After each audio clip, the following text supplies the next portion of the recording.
Welcome to the Information Systems project with me, Martin Stanton. This is the fifth of 6 topics taking you through how to successfully complete your Information Systems project. So this is topic 5, and this will deal with project planning.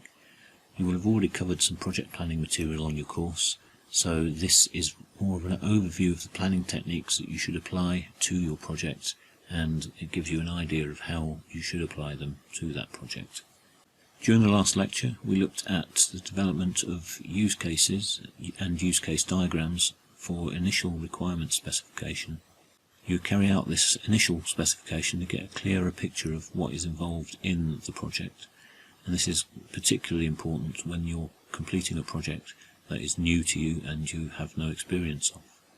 This will be the case with many final year projects for a BSc program. So you should have an initial use case diagram, and you should also have prioritized those use cases in order to understand better what you can and can't achieve in the time available to you.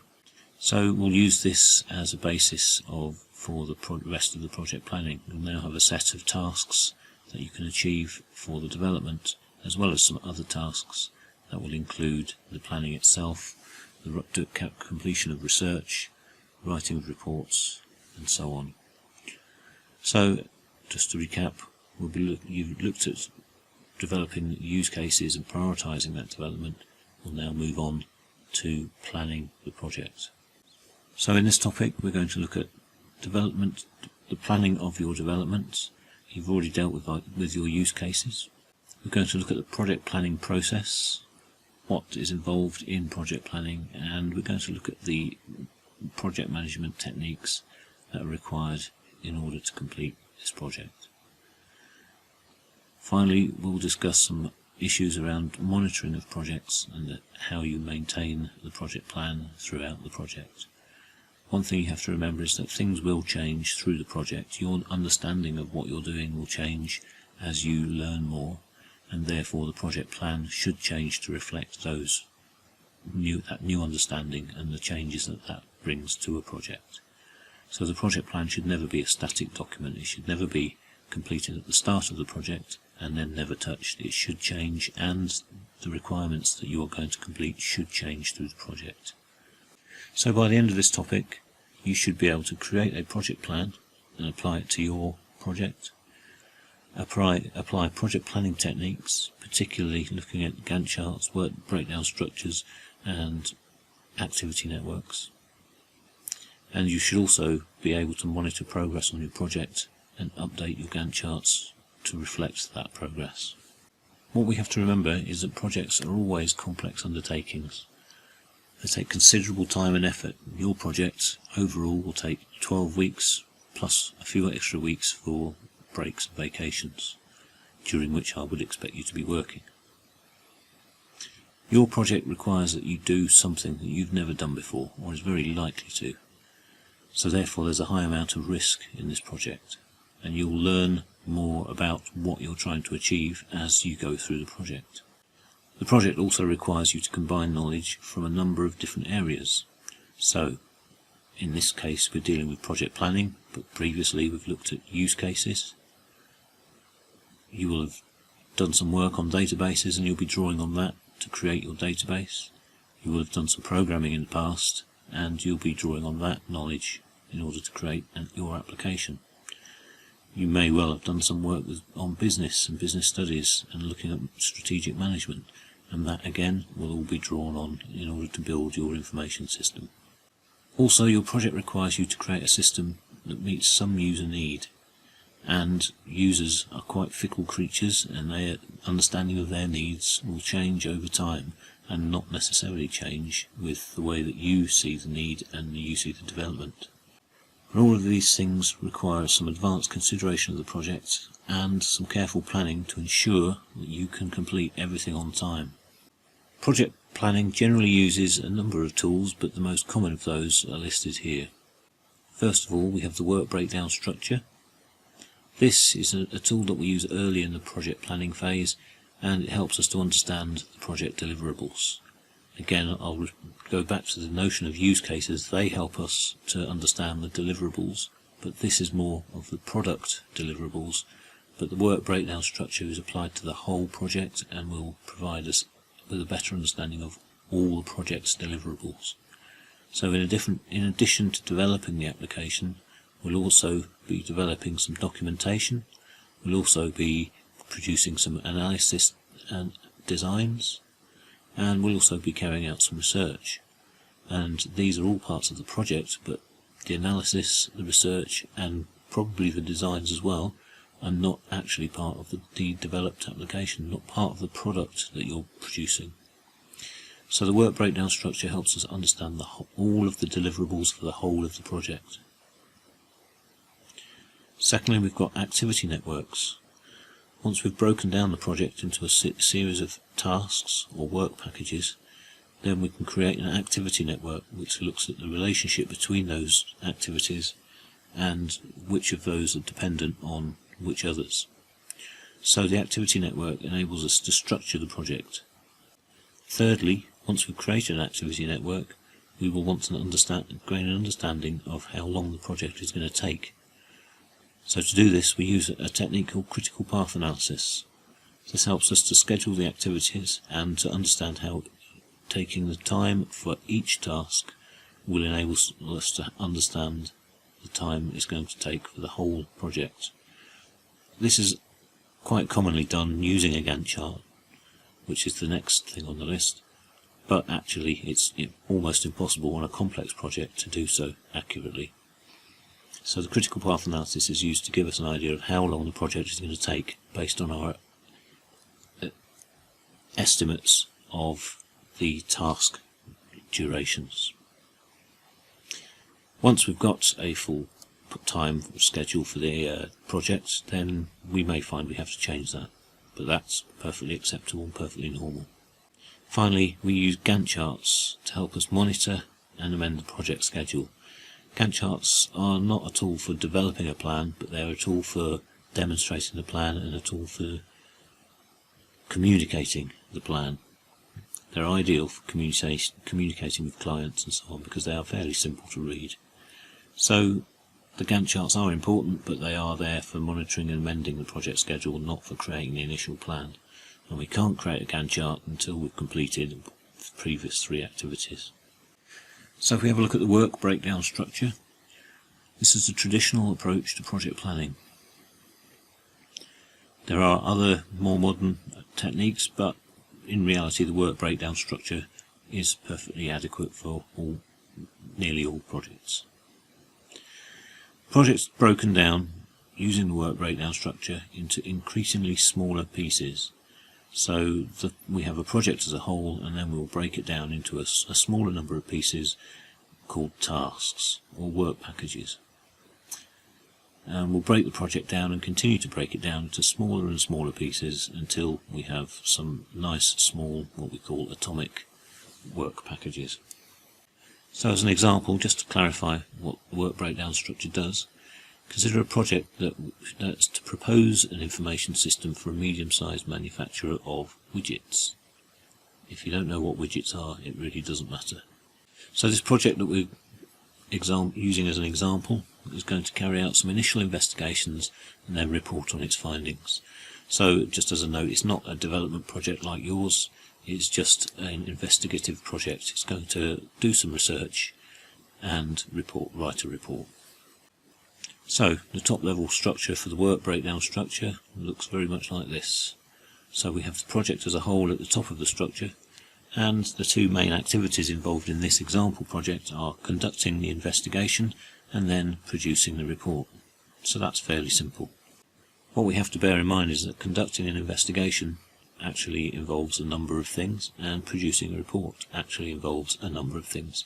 So we break those steps down further into their smaller sub-activities. So if we look at the conduct investigation portion, there are a number of things we have to do. The first part of conducting an investigation is conducting some interviews.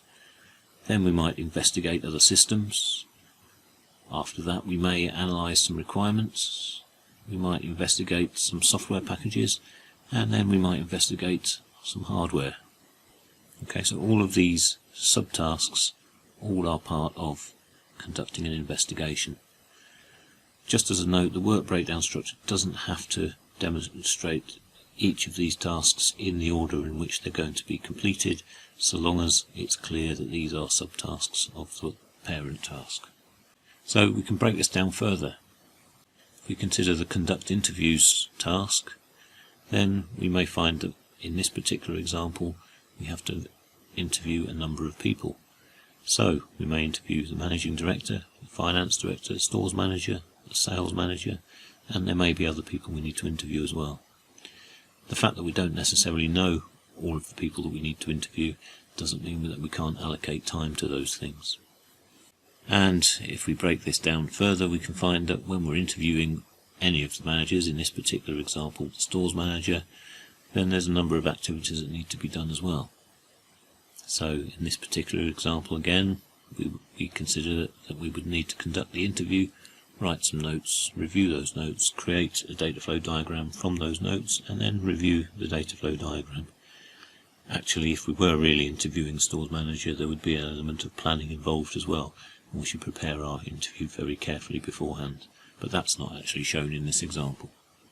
So if you think back to the initial part of the work breakdown structure, you can see that in the top right hand side of this diagram. The project at the top is broken down into two parts: conduct investigation and then produce report. The conduct investigation was broken down into a number of other activities, one of which was conducting interviews, which itself was broken down into conducting a series of interviews. Each of those interviews was then broken down into a number of smaller and smaller tasks. So the task at the top of the project is the project itself, and is a fairly complex task made up of a number of other things. As we go further and further down the work breakdown structure, tasks get smaller and they get less and less complex. And ultimately we end up with some tasks at the bottom that are very simple, can be completed in a clearly understandable amount of time, and an easily estimated amount of time, and with some easily estimated resources. So one question is, how do we know when to stop dividing the work? Well, quite often it's recommended that each of the work packages is equivalent to a day's work, maybe half a day. So we can stop dividing the work when, first of all, it becomes difficult to divide it any further, and when it's difficult to assign the work to more than one person. And also, as it says on the top of this slide, if the work is a day's work or less, then it's probably small enough. Tasks at this level are said to be atomic. It means they're just very small tasks that are easily packaged. And remember that we'll call these tasks at this level, we'll call them work packages, and we'll probably create a specification for them. Okay, so I've drawn the work breakdown structure on the previous slide as an organisation chart, and PowerPoint provides the tools for creating organisation charts, which are quite handy. They don't have to look as fancy and colourful as the ones I've shown here. I was just showing off my ability to use PowerPoint, and in fact diagrams should be kept as simple as possible. But there are other ways of representing the work breakdown structure, and a lot of organisations will have their own standards on how you should do this. I quite like the organisation charts because they're there already for us, and so I would recommend that you use that tool to create your work breakdown structure. But as I've said, keep it as simple as possible. It doesn't have to look fancy, it just has to be clear and easily understandable. One of the things that happens with work packages is that they're often numbered so that we can be clear that which particular work package we're referring to. If you look at this example, I've actually used the outline tools in Word, in Microsoft Word, in order to create some numbered paragraphs. So this reflects the previous diagram. So the top level, number 1 up the top, is the project. 1.1 is the second level down, that's conduct investigations, and if you travel all the way down the list you can see 1.2, which was also on the second level, that is called produce report. Then our third level in the diagram, if we go back to the top of this list, you can see 1.1.1, conduct interviews, and then also on the same level we have further down 1.1.2, investigate other systems, 1.1.3, analyze requirements, 1.1.4 investigate packages, and 1.1.5 investigate hardware.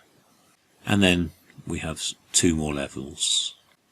We have 1.1.1, 1.1.2, etc. That's interviewing the managing director, finances director, and so on. And then we have our bottom level 1.1.1.31 and all its co-tasks, all with a ridiculously long number at the start. As I said, numbering is actually very useful because it helps clearly identify the precise task that we're dealing with.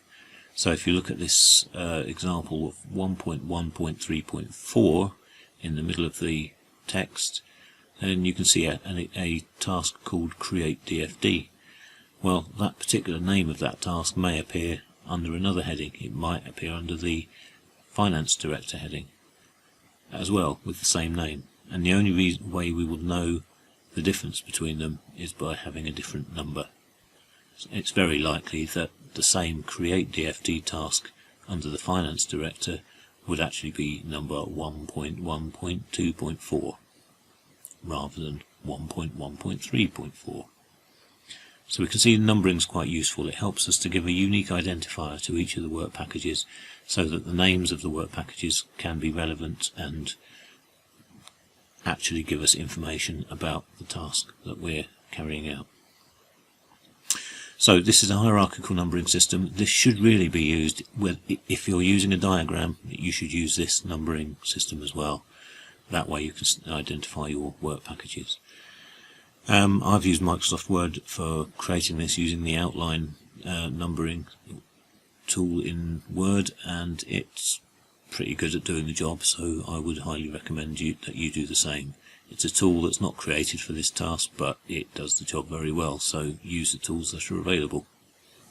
So back to this complete diagram. This is, I say complete-ish because actually it's not full, it's not got all the tasks on there. Now just one note to add here is that this is actually a relatively simple project that you can see here, but if I was to complete the whole project and show the whole work breakdown structure as a diagram, it would be enormous and actually very, very difficult to read, which is where the numbering system and the outline numbering from Word actually becomes slightly more useful. So just to recap what we've said about the tasks towards the bottom, the tasks at the bottom level are easy to cost. The tasks at this level probably should last from maybe half a day to 1 day, and the tasks at this bottom level should be able to be completed by a single person. If you can say this is the case for any of the tasks, then they have been broken down enough and you don't need to break them down any further.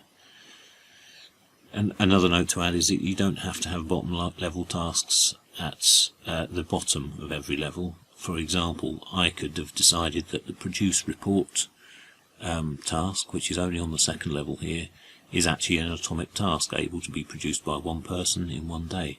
So I don't need to break that down any further. So that would be one of the atomic tasks. So moving on to our second technique, we're going to look at activity networks. Activity networks are often called PERT charts, but they're not. PERT is a particular technique for looking at projects and estimating the duration of those projects. Activity networks are far simpler and do form the basis of a PERT chart, but they're not the same thing. So that's why I'm going to keep referring to these as activity networks. But bear in mind that when you see tools that create PERT charts, they will probably be tools that help you create activity networks as well. So we've got a work breakdown structure that breaks down our project into a number of tasks, or a number of work packages.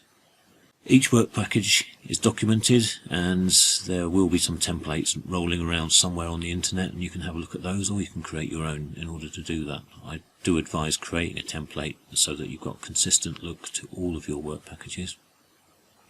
Now some of these work packages may well be merged with others to create tasks. It may be that the work packages themselves are sufficient to be a set of tasks. Okay, but don't feel that you can't merge them together. So these tasks are then assigned a duration, so we decide how long they're going to take, and it is related to other tasks. We decide which tasks are dependent on other tasks. So, for example, we can't conduct an interview until we've prepared the interview, and we can't prepare the DFD until we've conducted the interview. So that suggests that there's some dependency in between those tasks. We prepare the interview, and then the conducting the interview depends on the preparation of the interview, and the creating a DFD depends on conducting the interview. So using the dependency between tasks, we create a network of activities or a network of tasks that represent the project. This diagram is a very simple example, and it's not got any real tasks in it, and I've taken this from the Technology UK website, and it shows a starting task which possibly has no activities involved, and an ending task at the end of the project. Again, possibly has no activities involved, but those are there in order to tie up all the loose ends in the project, so I highly recommend that you use them. So all the actual tasks in our project are these ones that are coloured in blue and referred to here as terminal elements. So the network starts with a start task, and then the initial tasks of our project are completed, and you can see that these arrows are the things that represent dependencies within the project. Okay, so when one task is completed, the task at the other end of its arrow can then start.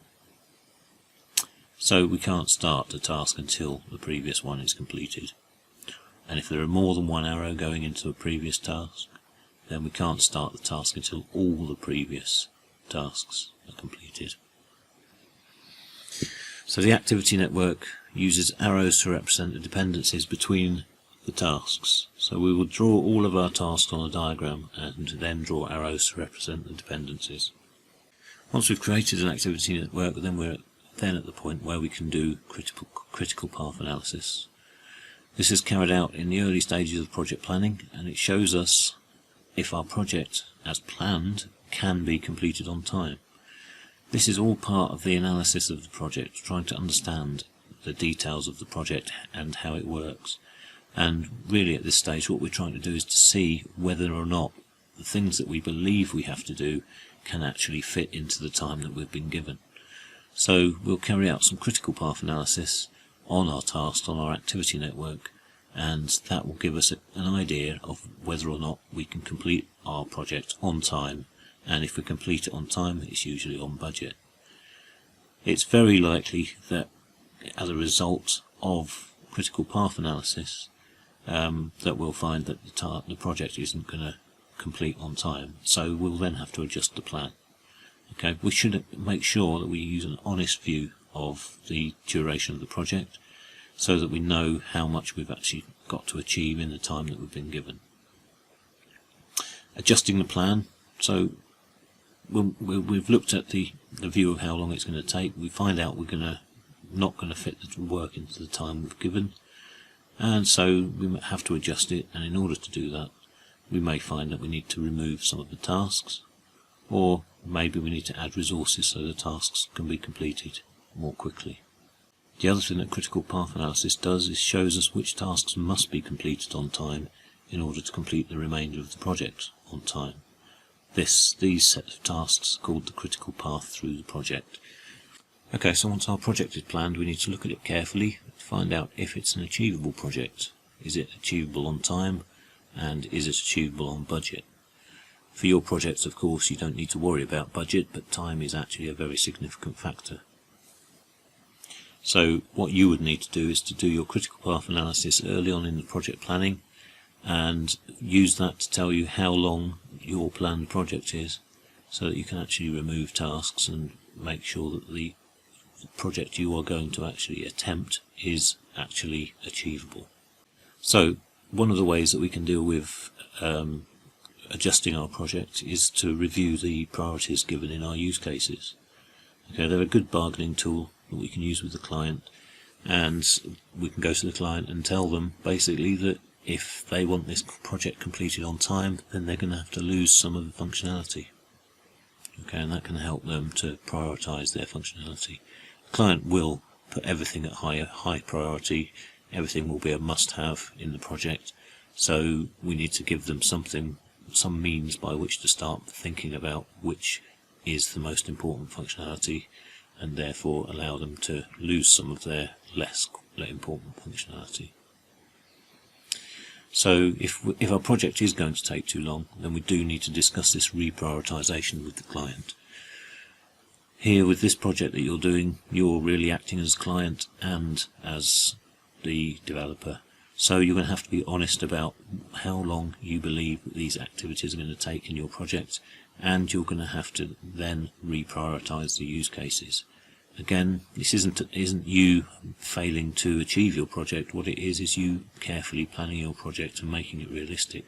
So whilst this does seem like a little bit of a negative activity, removing tasks or reducing tasks, it actually is very positive, and it will give you a more positive outcome at the end of the project. Once we've got a critical path analysis completed, we're then in a position where, and we've reviewed our tasks, and we've actually now got an achievable project. We're now in a position where we can create some Gantt charts. Often students are encouraged to create Gantt charts of projects, and often students are encouraged to create them at the start of the project.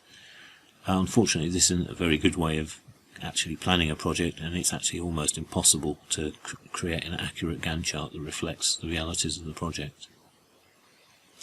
You can only create a Gantt chart properly if you've analysed the project activities individually and understand their relationships.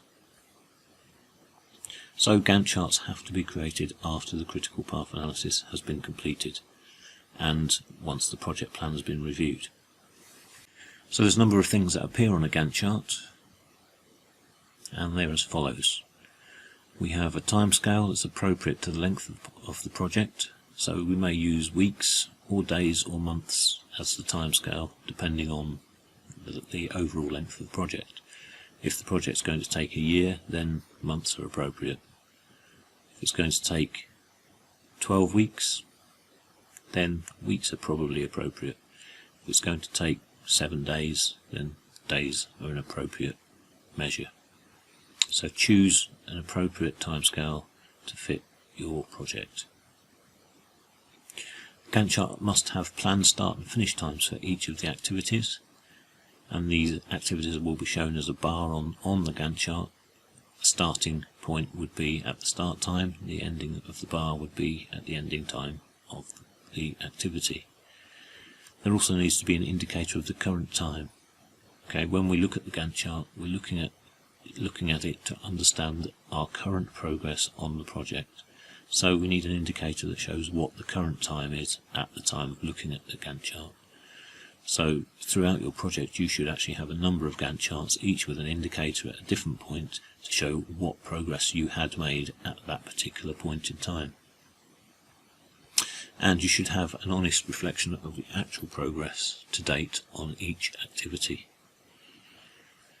You could also show on the Gantt chart who's responsible for a task, okay, and there may be some other things that you could show on there as well. But really, if you start to show additional information, then it actually makes the Gantt chart almost unreadable. Microsoft Project is notorious for allowing you to show all sorts of information on a Gantt chart, but this makes them impossible to read and impossible to understand, and most of that information is better shown in other formats. So, as I've almost said, Gantt charts are an excellent communication tool. Okay, and they are actually used very well to communicate progress, or the lack of progress, to your clients or to your project managers. They do hide some of the detail, but mostly that detail is detail that the client doesn't need to know. So if you've got some minor delays in the project, or maybe you've got some budget shortfalls, if they're not going to affect the overall project, the client doesn't really need to know them. Or if you've got somebody off sick, the client doesn't need to know that. All they need to know is that what progress has been made on individual tasks and whether the project is going to finish on time. So some of that hidden detail isn't necessary. It just makes people worry about projects when perhaps they shouldn't be. So the Gantt chart must be clear, must be unambiguous, and must be up to date.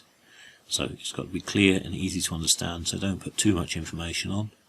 Must be unambiguous, so don't confuse people. Make sure it's clear which task is which and what the meaning of everything is on the Gantt chart. and it has to be up to date. Okay, so make sure it's an accurate reflection of the current progress for every task, and make sure you take a snapshot of your project and create a Gantt chart for each snapshot on a regular basis. I would recommend that for your projects you're updating your Gantt chart on a weekly basis. There should be progress meetings, and you will have to manage these yourself by meeting with yourselves and discussing your own progress with yourself. You of course can discuss that with your supervisor, and as your supervisor I would expect you to show me your updated Gantt chart every week to indicate what's changed with the project, if anything at all. So progress meetings should start with a review of the Gantt chart, with you logging any changes to that Gantt chart and justifying those changes. In many projects those changes will have to be formally agreed, possibly with the client as well.